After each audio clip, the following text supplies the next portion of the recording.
हवेतून ड्रोनसारखा प्रवास करणारी एक फ्लाइंग बाईट लॉन्च झाली आहे। स्काय रायडर X6 असं या फ्लाइंग बाईटचं नाव आहे। चीनी कंपनी क्यूकेलिननं ही लॉन्च केली आहे। ही बाईक जमिनीवर चालण्याबरोबरच आकाशात उड्डाण करणार आहे। हा प्रयोग यशस्वी झाल्यास ट्रॅफिकच्या समस्येवर मात करणं सोपं होईल। आतापर्यंत तुम्ही माणसांची बॉक्सिंग स्पर्धा पाहिली आहे, पण कधी रोबोची स्पर्धा पाहिली आहे का? अशी स्पर्धा चीनमध्ये भरली होती।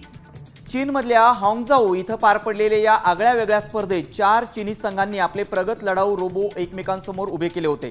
या रोबोंनी एकमेकांना केवळ ठोसे आणि लाथाच मारल्या नाहीत, तर अत्यंत चपळाईनं हल्ले देखील चुकवले। चायना मीडिया ग्रुपद्वारे आयोजित करण्यात आलेल्या world robot tournament make combat Arena या स्पर्धेचं थेट प्रक्षेपण चीनच्या सरकारी वाहिनीवर देशभरात करण्यात आलं होतं।